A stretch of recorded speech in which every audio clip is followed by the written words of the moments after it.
मैं हरिंद्र कुमार, मेरे YouTube channel Hindi भाषी में आपका स्वागत है। आज जो नया वीडियो लेकर आए हैं, हमारा जो आज का टॉपिक है वह है क्रिया।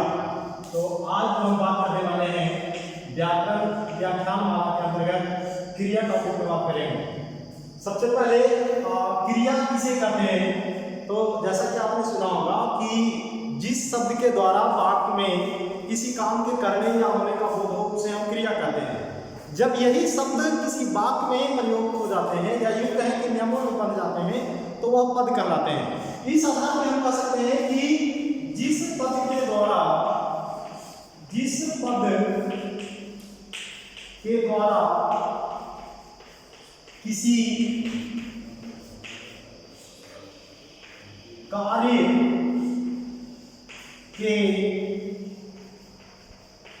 करने या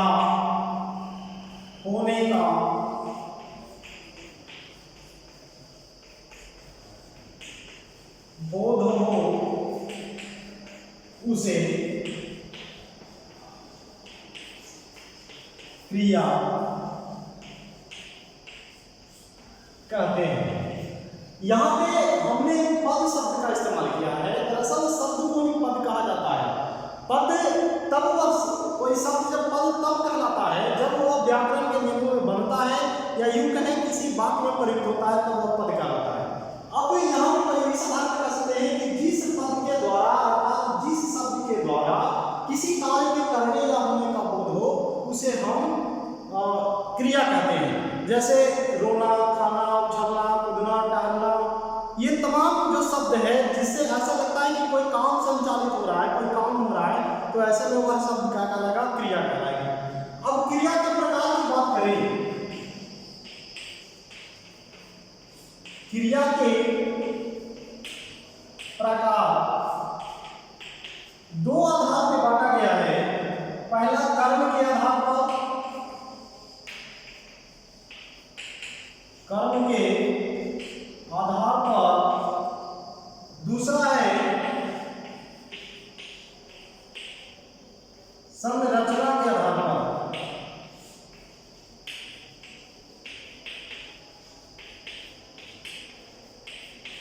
कर्म के आधार पर दो वर्ग में बांटा गया।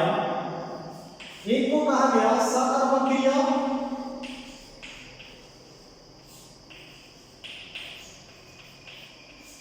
और दूसरे को कहा गया आकर्मक क्रिया। अब जब हम संरचना के आधार पर बात करते हैं तो इसके कई सारे भेद होते हैं। जैसा कि पहला प्रेरणार्थक क्रिया,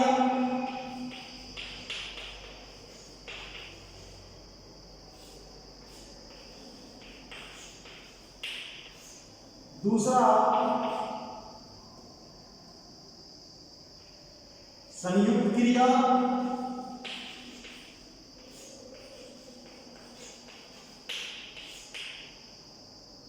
तीसरा नाम धातु क्रिया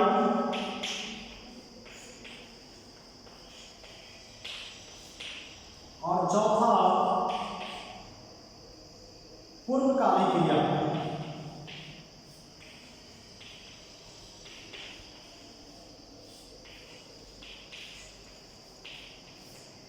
अब सबसे पहले कर्म के आधार पर दो वर्गों में बांटा गया है, आकर्मक क्रिया और सकर्मक क्रिया। जैसा कि नाम से इंगित होता है, आकर्मक हिंदी भाषा में आ शब्द जो होता है, आवर्ण जो होता है, आ अक्षर जो है वो नकारात्मक बोध के लिए आता है। आकर्मक अर्थात बिना कर्म के। तो आप इस तरीके से नाम के आधार पर आप देखेंगे तो नाम से ही आपको पता चल जाएगा कि आखिर ये है क्या। तो आकर्मक यानी बिना कर्म के, तो बिना कर्म यानी कर्म के साथ, बिना कर्म के। और सकर्मक हिंदी भाषा में स शब्द जो है वो सकारात्मक या साथ जुड़ने के अर्थ में आता है। जैसे कर्म के साथ, कर्म के साथ।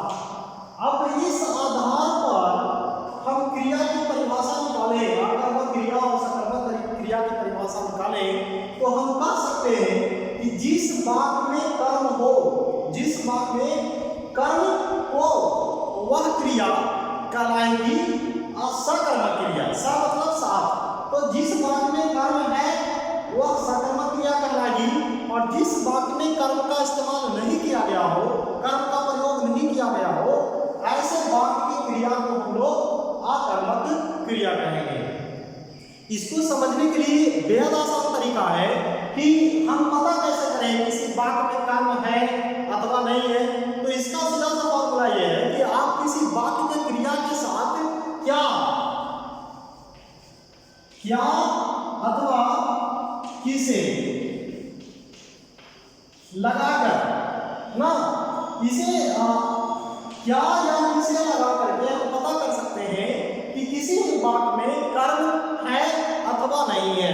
जैसे मान लीजिए कि एक वाक्य है मोहन पढ़ता है। अब मोहन पढ़ता है तो इसमें दो पद हैं, एक पद मोहन, दूसरा पढ़ता है, अर्थात एक कर्ता है, दूसरा क्रिया है। अब ऐसे में पता कैसे चलेगा कि इसमें कर्म है अथवा नहीं है? तो हम उसमें यदि क्या लगाते हैं क्रिया के साथ, क्या पढ़ता है, तो ये निश्चित है, ये निश्चय है कि अपेक्षित है कि कर्म वहां पे आएगा, कुछ तो पढ़ रहा है। तो यहाँ पे कर्म आने की संभावना है, या यूं कहें कि वाक्य में कर्म मौजूद है, ऐसी क्रिया क्या कहलाएगी? सकर्मक क्रिया कहलाएगी। तो ऐसे में क्या होगा? पढ़ना, खाना, ये क्रिया क्या कहलाएगी? सकर्मक क्रिया कहलाएगी। क्या खाता है? तो कुछ तो खा रहा है, अर्थात यहाँ भी कर्म आने की अपेक्षा है, अपेक्षित है। तो ऐसे में क्या होगा? सकर्मक क्रिया होगा। जब हम अकर्म की बात करें तो जैसा कि हमने लिखा कि बिना कर्म के, तात्पर्य यह कि किसी वाक्य में कर्म है या नहीं इसका पता लगाने के लिए उस वाक्य के क्रिया के साथ क्या शब्द जोड़ करके या किसी शब्द जोड़ करके हम ये तय कर सकते हैं कि उस वाक्य में कर्म है अथवा नहीं है। अब जैसे हम एक शब्द लेते हैं, क्रिया लेते हैं, पढ़ना या रोना, रोना। अब जैसे बच्चा रो रहा है या फिर वह रो रहा है, तो यदि हम क्या लगाते हैं, क्या रो रहा है, स्वाभाविक है कि उत्तर आने की गुंजाइश नहीं है। तो ऐसे में रोना क्या हो जाएगा? अकर्मक क्रिया हो जाएगी। तो रोना, टहलना,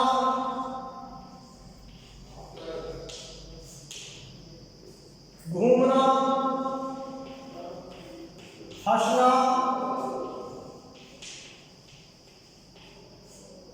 ये सारी जो क्रिया है वो सभी क्या कहलाएंगे? अकर्मक क्रिया कहलाएंगे।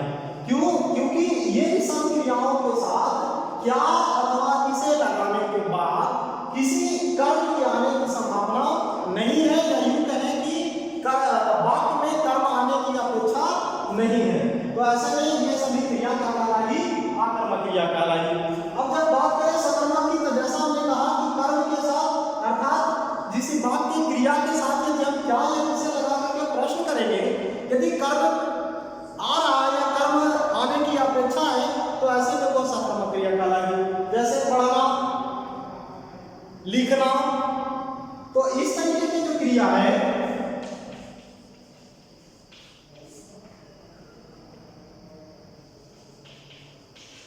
आदि क्या कहलाएगी? सकर्मक क्रिया कहलाएगी। तो इस प्रकार से कर्म के आधार पर हम कह सकते हैं कि क्रिया दो प्रकार की होती है, एक सकर्मक क्रिया और दूसरा अकर्मक क्रिया।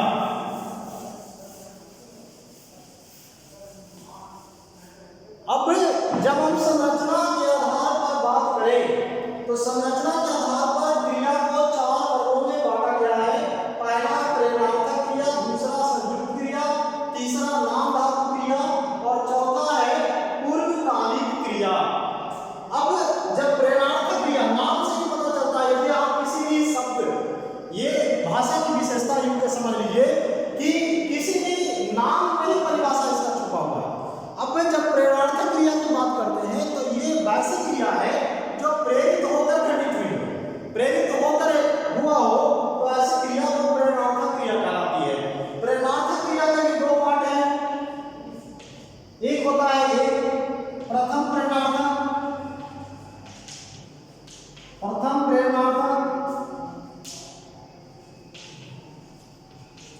और द्विप्रेरणार्थक।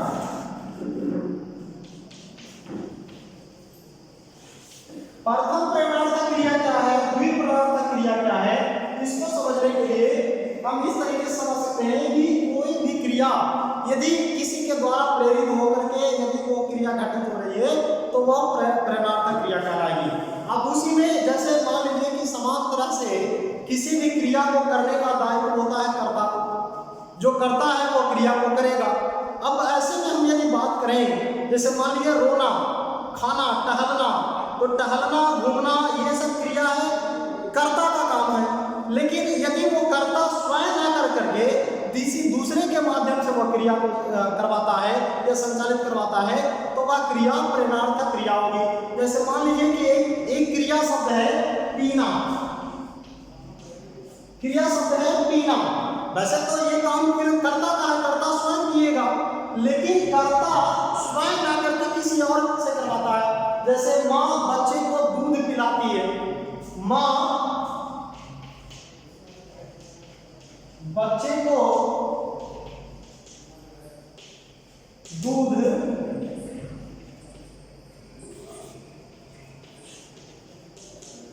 पिलाती है। अब माँ बच्चे को दूध पिलाती है, दूध पिलाना किसे, बच्चे को, अर्थात यहाँ पे कर्ता बच्चा। लेकिन अभी देखिए यहाँ पे कि बच्चा को दूध पीना था लेकिन पिला कौन रही है, माँ। तो ऐसे में वो क्रिया स्वयं होकर के किसी प्रेरणा के तहत या किसी दूसरे के माध्यम से हो रहा है तो वह प्रेरणार्थक क्रिया कहलाएगा। अर्थात यहाँ पे पिलाना शब्द जो है, पिलाना जो शब्द है, पिलाना क्रिया है, वह प्रथम प्रेरणार्थक क्रिया के अंतर्गत आएगा।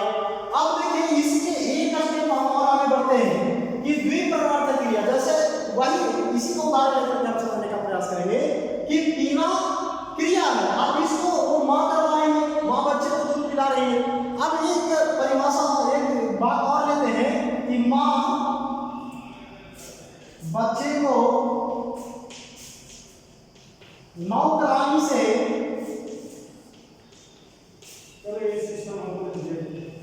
दूध पिलवाती है। अब माँ बच्चे को नौकरानी से दूध पिलवाती है, क्रिया है पिलाना, माँ पिला रही थी, पिलाना, तो पिलाना प्रथम प्रेरणार्थक क्रिया। अब ये एक क्रिया और आई पिलवाना, तो ये जो पिलवाना है वो एक स्टेप और आगे बढ़ गया, माँ भी नहीं काम कर रही है, उस काम को कौन कर रही है, नौकरानी कर रही है। तो ऐसे में वो क्या कहलाएगा, द्विप्रेरणार्थक क्रिया कहलाएगी। तो इस तरीके से प्रथम प्रेरणार्थक क्रिया और द्विप्रेरणार्थक क्रिया, जैसे खाना, खिलाना, खिलवाना, पढ़ना, पढ़ाना, पढ़वाना, इस तरीके की जो क्रिया है, पढ़ना मूल क्रिया है, पढ़ाना प्रथम प्रेरणार्थक क्रिया है, पढ़वाना तो द्विप्रेरणार्थक क्रिया है।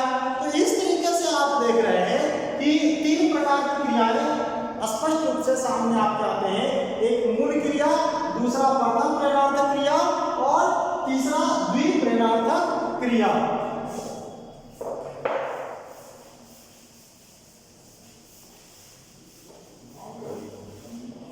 अगला है संयुक्त क्रिया। जैसा कि नाम है, मैं बार-बार फोकस कर रहा है नाम पे, कि नाम में ही परिभाषा छुपा हुआ है। यदि नाम में ध्यान दिया जाए तो निश्चित तौर पर इसकी परिभाषा सामने आएगी। तो संयुक्त क्रिया अर्थात दो ऐसी क्रिया जो वाक्य में साथ-साथ प्रयोग किए गए हो, एक वाक्य में दो क्रियाएं साथ-साथ प्रयोग किए गए हैं, ऐसे को क्या कहलाएगी, संयुक्त क्रिया कहलाएगी। जैसे बच्चा या बालक शिक्षक को देखकर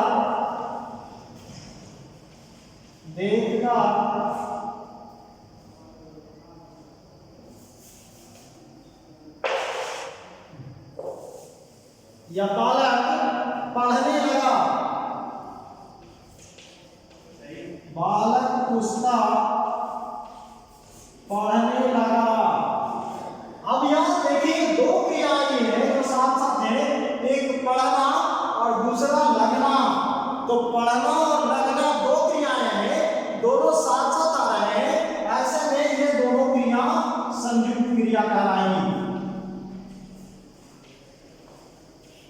संयुक्त क्रिया कहलाएगी। इसी प्रकार से बहुत सारी क्रियाएं, जैसे वह खाने लगा, टहलने लगा, तो ये लगना, खाना, टहलना, लगना, ये जो क्रियाएं हैं दोनों क्रिया मिलकर के संयुक्त क्रिया कहलाएगी। इसके बाद अगला है नाम धातु क्रिया। ये वैसी क्रियाएं हैं जो बाद में बनाए गए, मूल क्रिया में कुछ प्रत्यय को जोड़ करके बाद में जो क्रियाएं बनाई गई उसे हम नाम धातु क्रिया कहते हैं। ये आम तौर पे जितने सारे जीव जंतु हैं इस प्रकार की क्रिया करते हैं। जैसे आपने सुना होगा कि घोड़ा हिनहिनाना, अब घोड़ा का हिनहिनाना, बालक का ठिठियाना, तो ये जो चीजें हैं कि बाद में कुछ प्रत्यय को लगा करके जो क्रियाएं बनाई गई नाम धातु क्रिया कहलाएगी।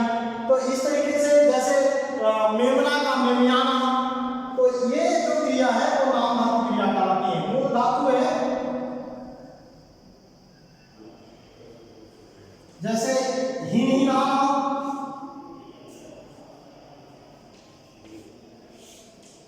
ठिठियाना,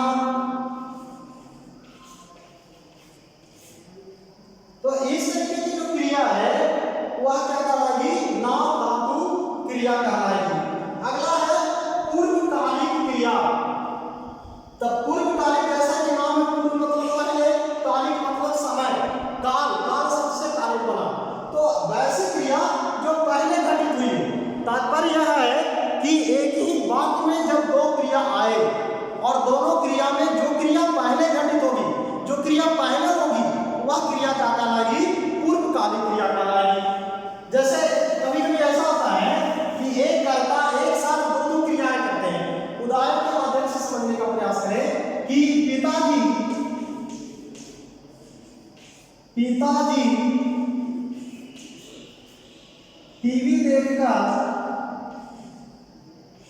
टीवी देखकर सो गए। अब पिताजी टीवी देखकर सो गए, दो क्रियाएं हैं, एक देखना और दूसरा सोना।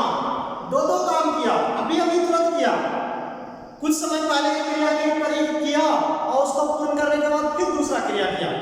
तो एक कर्ता जो पिताजी यहाँ पर है, पिताजी पहले टीवी देखने का काम किया और उसके बाद फिर सो गए। तो देखना और सोना एक पहले घटित हुई और फिर तुरंत लगातार, मतलब कार्य का मतलब एक क्रिया को पूर्ण करके तुरंत दूसरा क्रिया करता है। तो पहले आने वाली क्रिया, जो पहले क्रिया घटित हुई, जिस क्रिया को कर्ता ने पहले किया वो पूर्वकालिक, क्योंकि पूर्व का मतलब पहले, काल शब्द से बना है जिसका मतलब होता है समय। तो जो पहले समय में घटित हुई है वह पूर्वकालिक क्रिया कहलाएगी। माँ खाना बनाकर बच्चों को पढ़ा रही है। अब माँ खाना बनाकर, पहले खाना बनाने का काम किया फिर बच्चों को पढ़ा रहे हैं, तो पढ़ाने वाली जो काम है, जो खाना बनाने वाला काम है, जो पहले घटा, अर्थात ये क्या कहलाएगी, पूर्वकालिक क्रिया कहलाएगी। तो इस तरीके से हम समझते हैं कि क्रिया में आपको किसी प्रकार की समस्या नहीं होनी चाहिए। एक बात और स्पष्ट कर देना चाहते हैं कि क्रिया जो है वो पहले मूल क्रिया को धातु कहा गया, संस्कृत में धातु कहा गया। जब हिंदी में आप बात करते हैं तो सीधी सी मूल क्रिया, अब इसमें प्रत्यय जोड़ करके नई नई क्रियाएं बनाई गई और उसी के आधार पर आपको हमने बताया कि क्रिया को दो आधार में बांटा गया, कार्य के आधार पर और दूसरा संरचना के आधार पर। कार्य के आधार पर दो वर्गों में बांटा गया, सकर्मक क्रिया, आकर्मक क्रिया, जबकि संरचना के आधार पर चार वर्गों में बांटा गया, प्रेरणार्थक क्रिया, संयुक्त क्रिया, नाम धातु क्रिया और पूर्वकालिक क्रिया। तो आज के लिए हमारा क्लास यहीं पे समाप्त होता है। किसी प्रकार की समस्या है तो आप कमेंट में करके हमसे पूछ सकते हैं। किसी प्रकार का डाउट इस वीडियो में रह गया हो तो अगले बार में हम सोचेंगे, प्रयास करेंगे कि पूरे तरीके से स्पष्ट करें। तब तक के लिए धन्यवाद।